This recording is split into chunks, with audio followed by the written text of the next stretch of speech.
Welcome to NPS Now, your source for news and information about Norfolk Public Schools. I'm Steve Sutmiller, Senior Coordinator of Athletics. This week's show features a special interview with Tom Dolan, the Virginia High School League's Assistant Director for Compliance. We'll talk about what the VHSL is and how it affects our student athletes. So stay tuned and we'll be right back.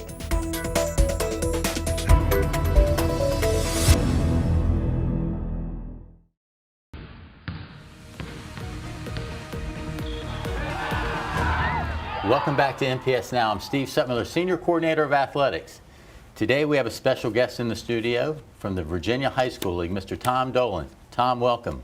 Great to be here. All right. Tom, let's start with you a little bit. Tell us what you do for the Virginia High School League and some of your background in athletics. Well, I'm the Assistant Director for Compliance. I've had that job for 3 years, been with the league for 9. Was an Assistant Director, Co-Director for Athletics prior to that at the league office. Previous to that, I was in the Williamsburg area for 33 years and have coached and been an administrator at all 3 levels of the old 3 classification system. Okay. So have a understanding of all of that. Played college baseball at William & Mary, and before that, high school, Brookville High School out of Lynchburg, Virginia. So been a VHSL person all my life. That's pretty unique Yes. that you've gone from athlete all the way up to the to that top position, one of the top positions in the Virginia High School League office. So, well, we got you here to talk about the Virginia High School League and a lot of other issues that we do want to discuss today. So, let's tell us about the Virginia High School League and the mission and how it serves our student athletes in the public school setting. Yep, it's an organization of 315 member schools. We're the oversight group for that. The 315 member schools really are the owners. As I say, we just kind of are the caretakers of the rules and regulations. The mission statement obviously is all based on education-based athletics and participation with sportsmanship and fair play in mind. Okay. So with your position in compliance, what are some of the things that you address on a daily basis that supports athletics? Well, I deal with the eligibility side, so transfers, scholarship rule, age rule, those type of things. So that's the heavy part of the day. A little lighter part of the day, but still significant, are ejections that I deal with and appeals of those ejections. And then finally, any other sportsmanship-based violations. Those are really my 3 areas at this point. Well, you speak about sportsmanship, and again, you know, here in Norfolk, in all schools, you know, the value of sportsmanship it needs to be at the highest level of everything that we do. So, what are some of the things? How does the Virginia High School League promote that to make sure that schools are following that?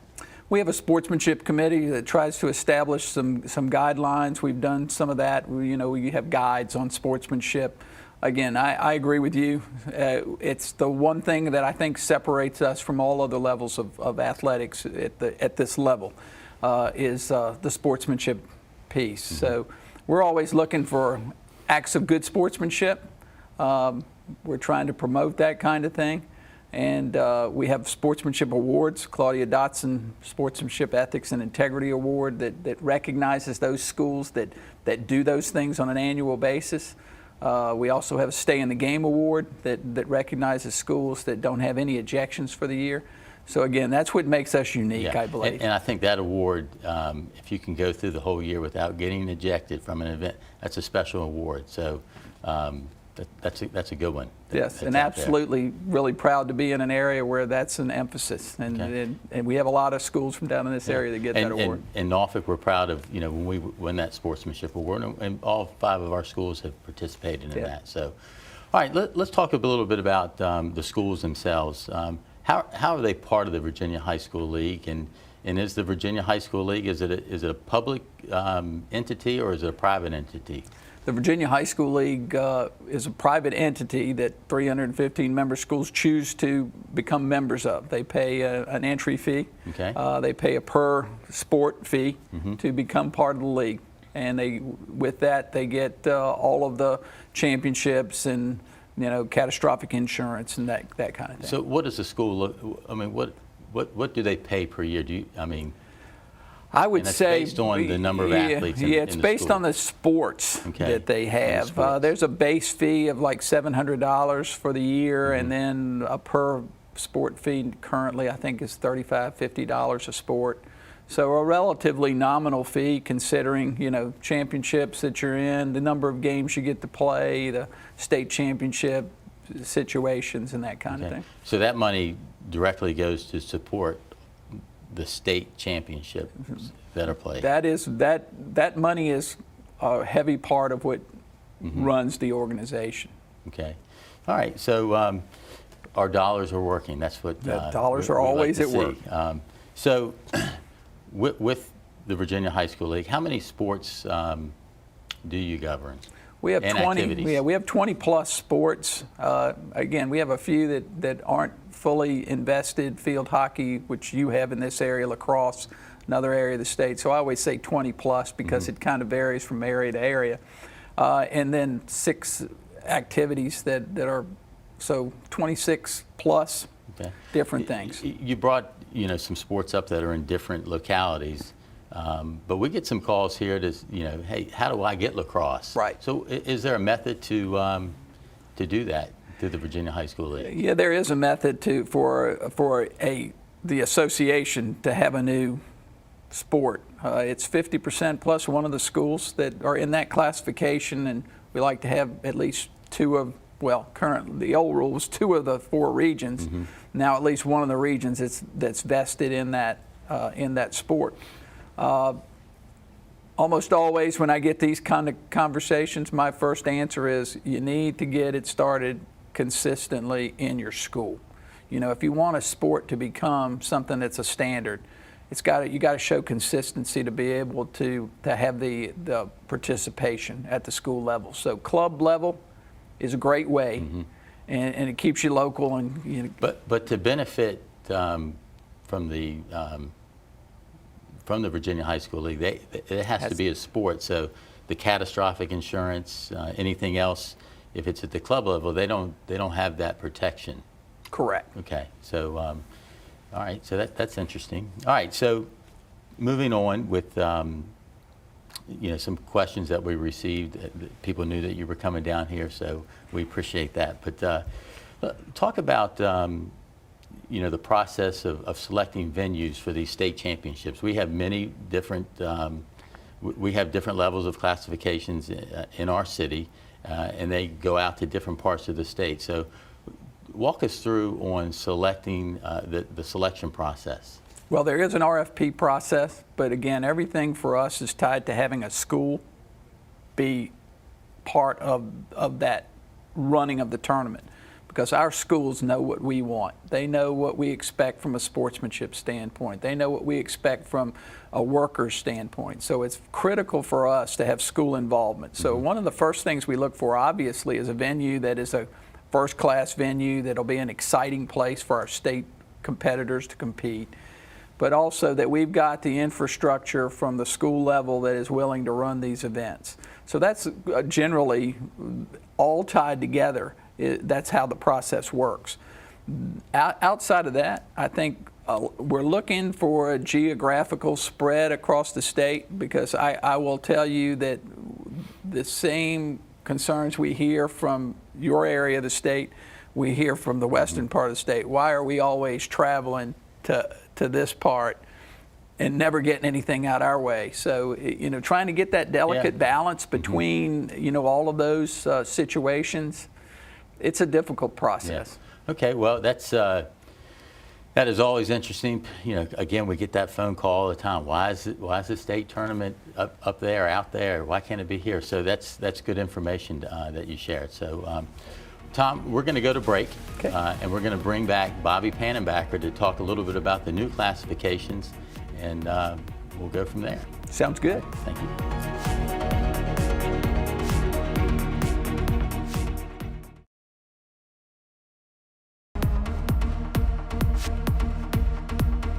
Welcome back to NPS Now.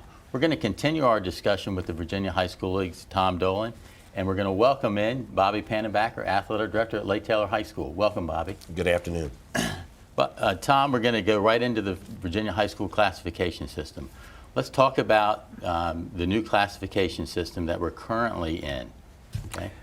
Moved from 3 to 6 classifications several years ago. The thought process in that move was that we had a number of situations where regions were not of like size. We had division play at the time. We had schools that were the smallest size in one classification that should have been, that were winning championships in a classification lower than schools that had less students in the upper classification. That was just the way they were aligned. The thought process was that this would equalize everything. At that point in time, we'd put schools in the right classification, wouldn't let them play up, and would give more opportunities with 6 classifications for championships. Right. So, Coach, talk about the old system versus the new system that we've gone to. Well, the old system had us based with regions that were based by locality. The new regions now are based by school size, and we've gone from 3 classifications to 6, which basically has divided each of the old districts, which were pretty much city-based districts. You've divided up their people into, like in our city, we have 4 classifications, 3, 4, 5, and 6.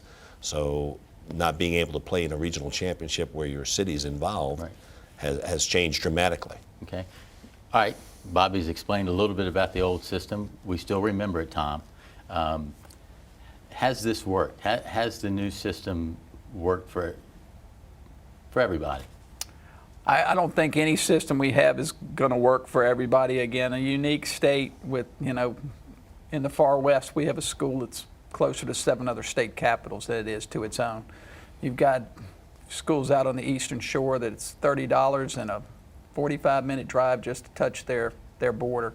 So, again, I don't know that any system would be perfect. I grew up in the 3 classification system. I coached in the 3 classification system, and I liked the 3 classification system.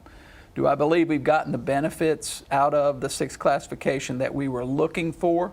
I believe for the most part we have. Has there been a price to pay in some instances to get that equality and that balance? Yes, absolutely. And I'm not sure there's any system that you're going to put in that isn't going to have some of that give and take. Sure. All right, Coach, from the athletic director's point of view, what kind of challenges have you experienced with your own school, maybe into the new conferences, new regions? Well, the new conferences and regions, like I said before, are based upon school size, not your location. A lot of this, the schools that are in our city, a lot of the people that are in our city chose to live here and live in urban areas. Other people have chose to live in rural areas. If you chose to live there, why does the problem of your travel, because you're so far spread away from your opponents, affect those people that are in the urban areas where their opponents are closer? The region, the old Eastern region, had 39 schools within the 7 cities of Hampton Roads. And admittedly, there were some schools of a small size that were here, but chose to stay in because they could play up. Now you're forced to play in the classification that you are given by your school population. And some of those populations change every 2 years for the schools that are at the top end of the bracket and the bottom end of the bracket with the 6 classification design. So it forces you to change almost every 2 years. So, Tom, you hear that. What kind of challenges has the league experienced with this new change? Well, obviously the concerns that Bobby's raised, where they had that whole group that agreed to be in that one area. The travel, the missed class time, I mean, we've heard those issues. And again, I think they are, for those particular areas, they're legitimate issues. Mm-hmm. So, I mean, in your opinion, you're in the league office every day. Has this been a positive change for the league? I think it's been a positive change for the things that we were looking at that people were concerned about. I don't think that some of the other components people thought would be affected quite as much.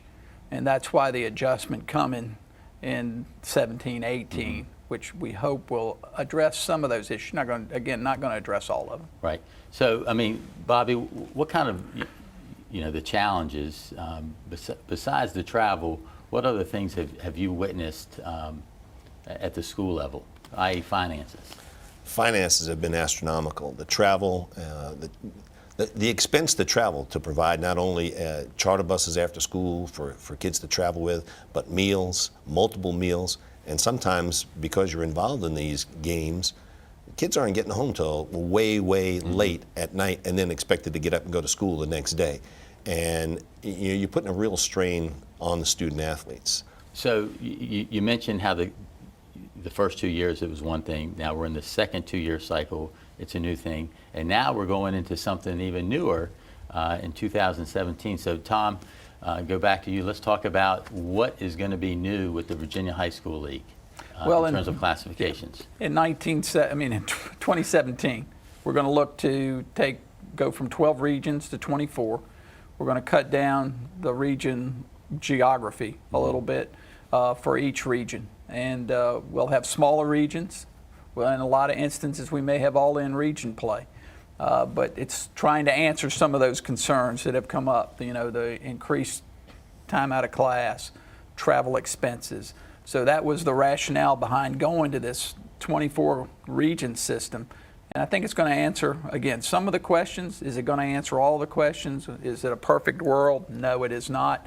But what I hope after that is that we'll stabilize for a little while and getting back to what Bobby said, we're learning on the fly. We got to get set. Yeah. We got to get stable, and we got to do that. To kind of get everybody on this new page, the emphasis, the overall emphasis was to maintain your district, go to conference, go to region, go to state.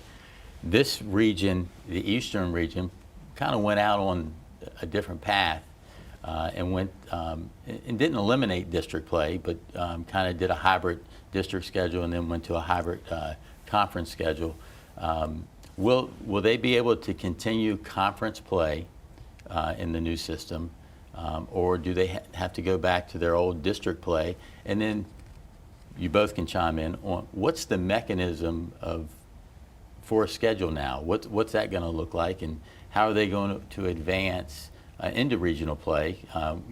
You mentioned all in, some may not be, but those are things that people really want to know. Yeah, so, one of the things that happened was with the new system, the system we're currently in, was an overemphasis on the conference side that wasn't intended. I understand it, but it wasn't an intended piece of the sixth classification.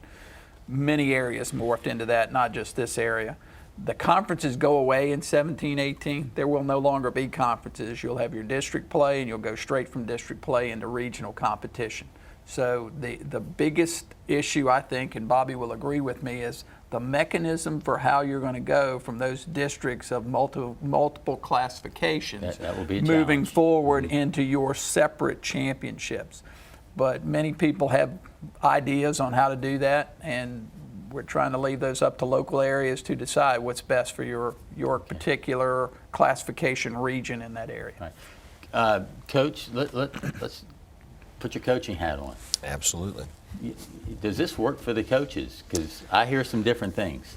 Well, the current process with the conferences. Let's talk about 2017. Well, but I want you to understand where it came from now. 2017, the conferences, in order to advance in the conference, you had to be your conference champion. Sure. And conference play came into the fold. So that's why the teams that we were in our conference with, we wanted to play against in order to advance. Now, if you're going to take away the conference, the people, in order to advance, it's going to be based upon a PowerPoint system. Now, a PowerPoint system, just like with the conference system, means you need to play people and win.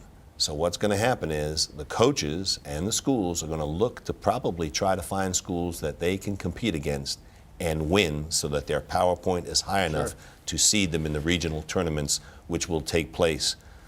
Because that regular season in the old system, in the 3A system, and even in the new conference system, that regular season meant you secured that region, that number one seed in your region. That's going to be difficult to do and sell with the new way. That is correct, and a lot of the coaches are already starting to think the only way I can advance is by winning more games than I am. So they're starting to look and make contacts with schools they feel they can beat. Okay. And to me, I don't know about that. I'm not certain that that's what I want to be a part of. But if you're going to advance, that's what you got to do. But you can always come in as a dark horse candidate, as the 8th seed, Sure. and knock off the 1 if you play a good district schedule against the competition in your locality without just looking for the weaker teams to beat up on.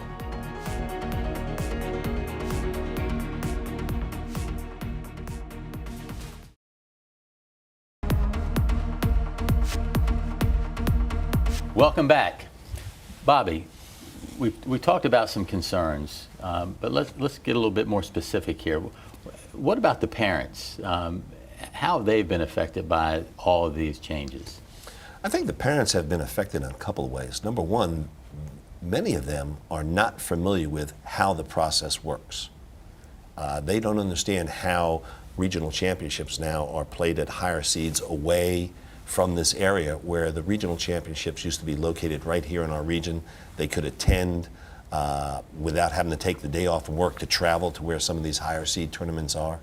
And they're just not familiar with who these other schools are. In this region here, at least in the eastern region, they knew where the schools were. They knew these people because they'd see them at work or interact with them on the weekend in the youth leagues. Right.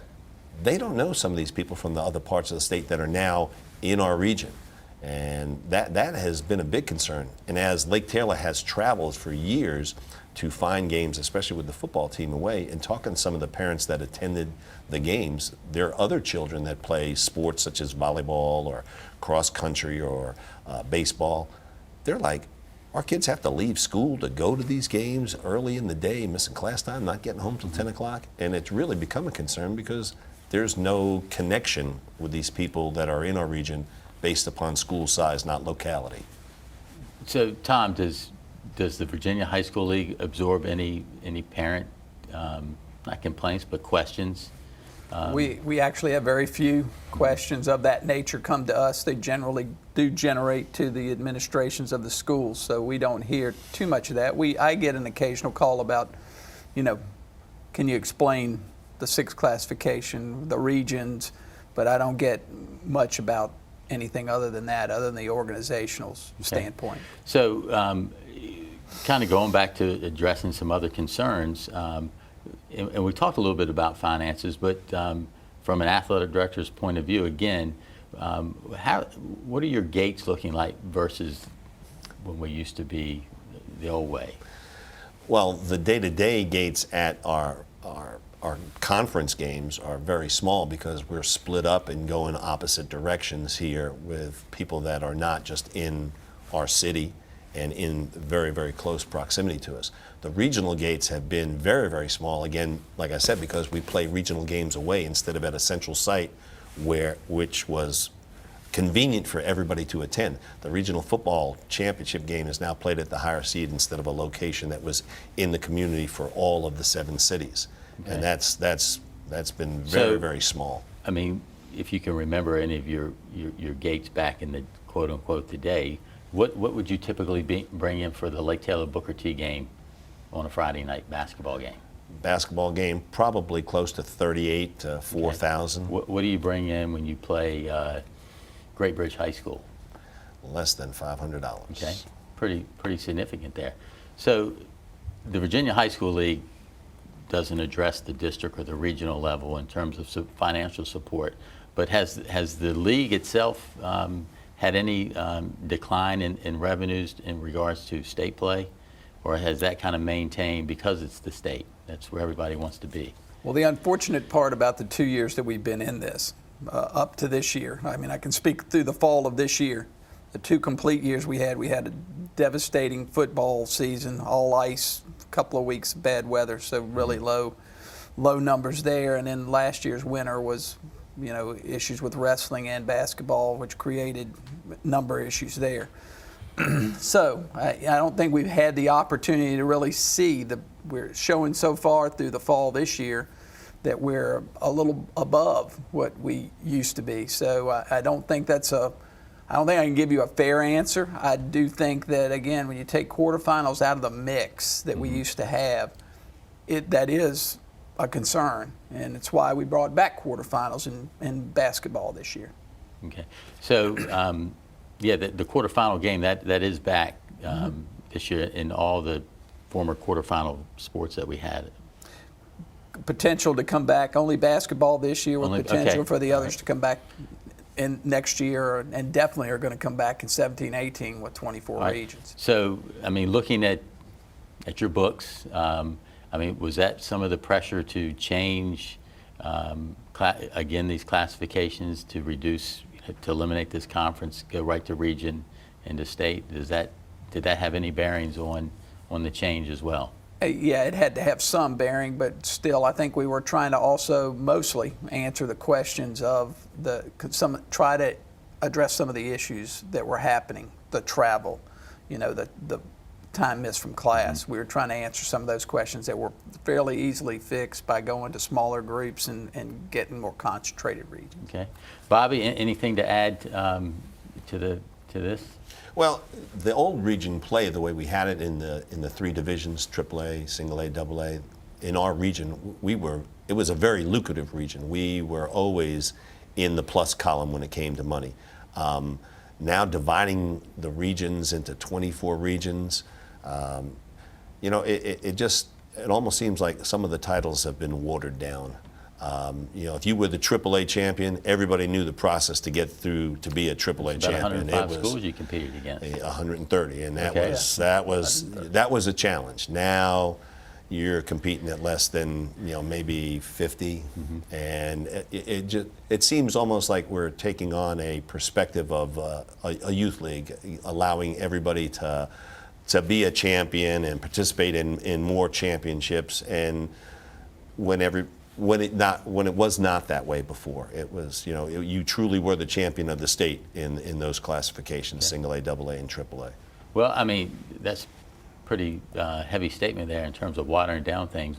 What do you think about that, Tom? Well, I mean, yeah, we definitely lowered the number of teams there. I think equality-wise, though, we answered some issues. I think it's important to understand two things. Number one is the old AAA Eastern region was a very unique group that worked very well together and did a lot of regional-based single-site events, unlike anybody else. I think that's number one. And number two, from the league staff standpoint, you give me 3 classifications, that's what I work with. You tell me you want 6 classifications and that's what you vote in, that's what we work with.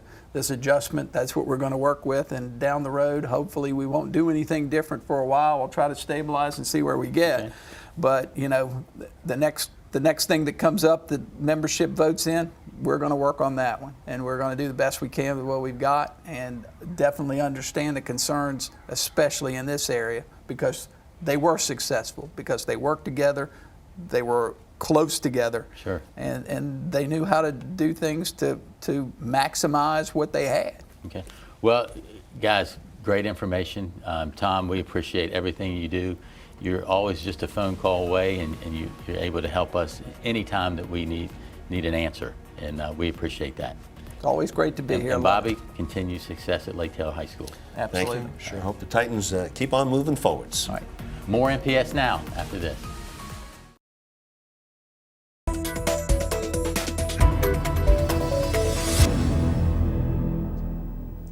Thanks for watching this special episode of NPS Now. The show airs weekly on WNPS-TV 47, or you can view it online at www.npsk12.com. If you have any great story ideas, email us at nps_news@npsk12.com. Thanks again for watching NPS Now.